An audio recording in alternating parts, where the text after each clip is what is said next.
રાધે રાધે। આપણે કાના ભગવાનના વાઘા બનાવવાના છીએ। એના માટે આપણે કાપડ લીધું છે અને માપ લઈ લઈશું।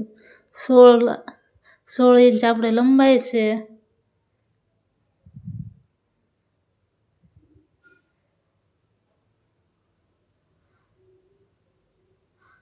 આપણે 2 ઇંચ લંબાઈ પહોળાઈનો ભાગ આપણે 2 ઇંચ લીધો છે।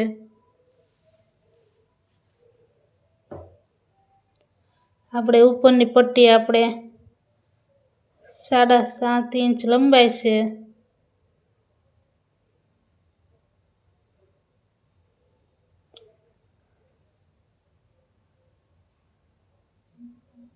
છ ઇંચ લંબાઈ છે। આપણે કાપડની પટ્ટી માપી લીધી છે।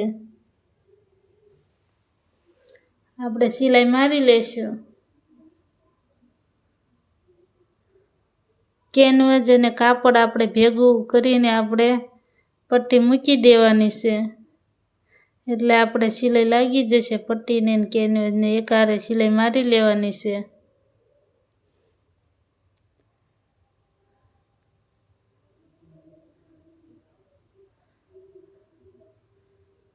આવી રીતના આપણે પટ્ટી મૂકી દેવાની છે। લેસ પટ્ટી મૂકતું જવાનું ને આપણે કાપડ સરખું કરતું જવાનું છે। આવી રીતના આપણે સિલાઈ મારી લેવાની છે।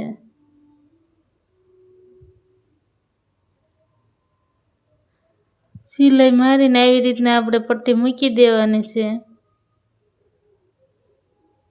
આપણે પાઘડી પણ મેચિંગ બનાવવાના છીએ। આવી મેચિંગ કપડાં અને મેચિંગ પાઘડી આવી રીતના આપણે મેચિંગ બનાવીશું।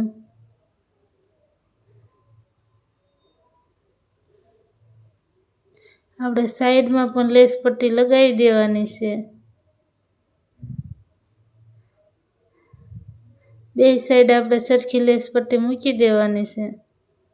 આવી રીતના મૂકીને આપણે સિલાઈ મારી લેવાની છે।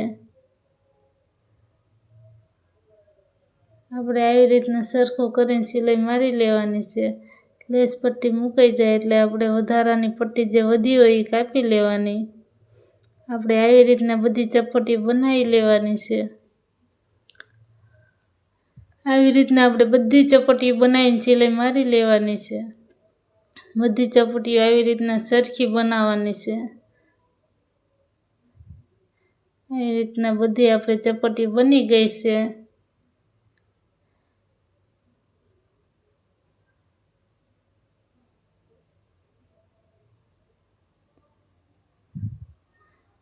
આપણે આ ઉપરની પટ્ટીને પણ લેસ પટ્ટી મૂકી દેવાની છે। બે સાઈડ આપણે લેસ પટ્ટી મૂકી દઈશું।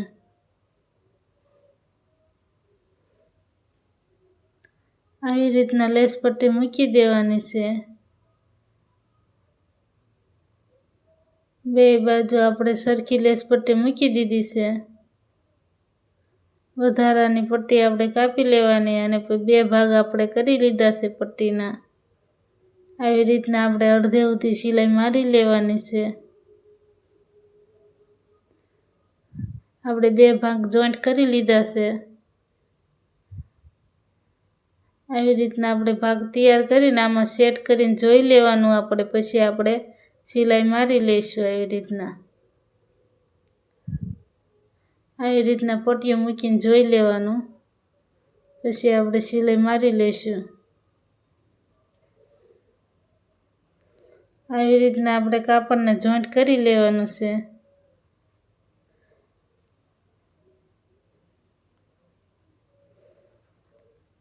બે બાજુ આપણે પટ્ટીઓ આવી રીતના મૂકીને સિલાઈ મારી લઈશું।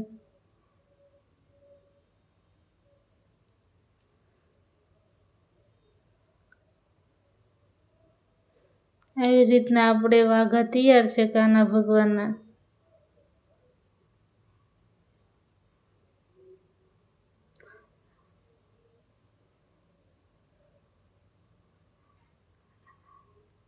આપણે કાપડની પટ્ટી લીધી છે અને માપી લઈશું। 18 ઇંચ લંબાઈ છે। આપણે આ પટ્ટીને આપણે પાઘડી બનાવવામાં લેવાની છે। આપણે આ પટ્ટી 8 ઇંચ લંબાઈ છે। એને કાપડ આવી રીતના વાળીને સિલાઈ મારી લેવાની છે. આવડી આ જે પટ્ટી છે એ આપણે પાઘડી બનાવવા વીંટવવામાં કામમાં લેવાની છે. આપણે આવી રીતના હરિયાના મદદથી પટ્ટી સીધી કરી લેશું. આવી રીતના આપણે જે સિલાઈ મારી પટ્ટીને સીધી કરી લેવાની છે. હવે આને પણ આપણે લેસ પટ્ટી મૂકી દેવાની છે.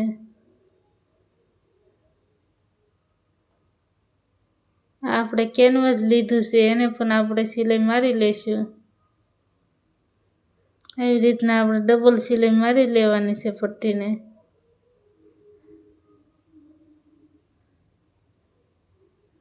આને પણ આપણે આવી રીતના ચપટીઓ બનાવી લેવાની છે. પછી આપણે આવી રીતના ચપટીઓ સરખી કરીને દોરો બાંધી દેવાનો છે. આવી રીતના આપણે સાફો બનાવી લેવાનો છે. આપણે આ પુઠ્ઠું લીધું છે એને આવી રીતના આપણે ગમ મૂકી દેવાનું છે. પછી આવી રીતના જોઈન્ટ કરી લેવાનું છે.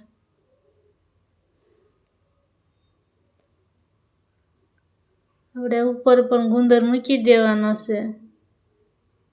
એને ઉપર કાપડ ચોંટાડી દેવાનું છે. ફરતે ફરતે વધારાનું કાપડ જે દેખાય આપણે ગુંદર મૂકીને ચોંટાડી લેવાનું છે. આવી રીતના આપણે ચોંટાડી લીધું છે. હવે આપણે ગુંદર મૂકીને આવી રીતના પાઘડી વીંટવી લેવાની છે કાપડ લઈને. આપણે જ્યાં ગુંદર મૂક્યો અહીંયા આવી રીતના પટ્ટી મૂકી દેવાની છે.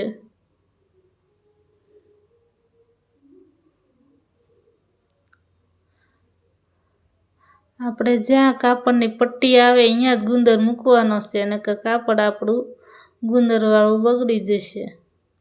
આવી રીતના જ્યાં ગુંદર મૂક્યો એની માથે પટ્ટી આવી જાય એવી રીતના આપણે ગુંદર મૂકવાનો છે.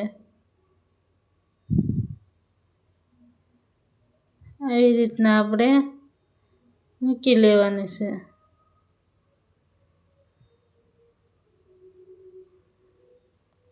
અહીંયા પણ આપણે ગુંદર મૂકીને ચોંટાડી લેવાનું.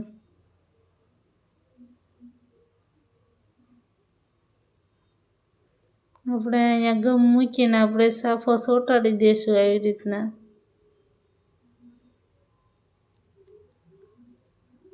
આપણે આ જે વધારાનો ભાગ હતો એ આપણે ચોંટાડી દેવાનો છે.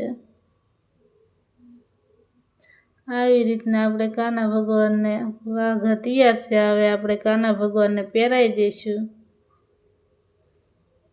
આવી રીતના આપણે ભગવાનને વાઘા પહેરાવી દેવાના છે.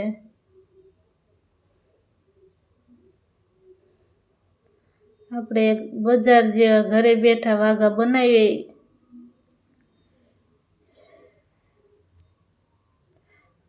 તમને અમારા કાના ભગવાનના વાઘા સારા લાગ્યા હોય તો લાઈક અને સબસ્ક્રાઈબ અને કોમેન્ટ કરી દેજો.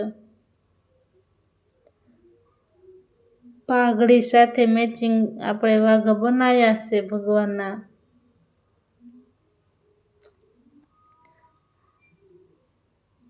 આવી રીતના આપણે ભગવાનને વાઘા પહેરાવી દીધા છે સરસ મજાના.